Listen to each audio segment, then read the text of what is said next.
স্বরাষ্ট্র উপদেষ্টা অবসরপ্রাপ্ত লেফটেন্যান্ট জেনারেল মোহাম্মদ জাহাঙ্গীর আলম চৌধুরী বলেছেন, কোনো চাঁদাবাজকে বাংলাদেশে থাকতে দেওয়া হবে না। কোনো চাঁদাবাজকেই বাংলাদেশে থাকতে দেওয়া হবে না। চাঁদাবাজদের ঠাঁই বাংলাদেশে হবে না। শনিবার 16 আগস্ট রাজধানীর মোহাম্মদপুরে কৃষি মার্কেট পরিদর্শন শেষে একথা বলেন তিনি।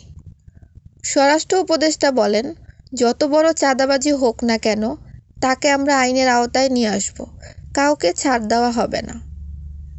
এদিন জাহাঙ্গীর আলম জানান, প্রধান উপদেষ্টা ডক্টর মোহাম্মদ ইউনূসের ঘোষিত তারিখেই নির্বাচন অনুষ্ঠিত হবে। প্রধান উপদেষ্টা নির্বাচনের তারিখ নির্ধারণ করেছেন, কিন্তু কিছু কিছু রাজনৈতিক দলের পক্ষ থেকে বলা হচ্ছে ফেব্রুয়ারিতে নির্বাচন হবে না।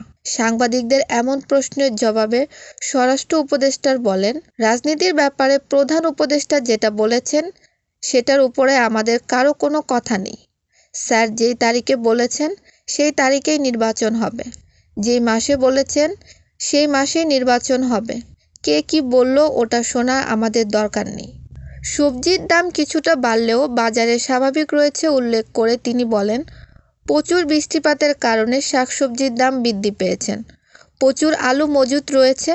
পাইকারি থেকে খুচরা বাজারে আসতে আসতে অনেক দাম বেড়ে যাচ্ছে, কিন্তু কৃষকরা দাম পাচ্ছে না, মধ্যস্থভোগীরা লাভ করছে। জান্নাতুল ফেরদৌস, ইতি, NAN টিভি, নিউজ ডেস্ক।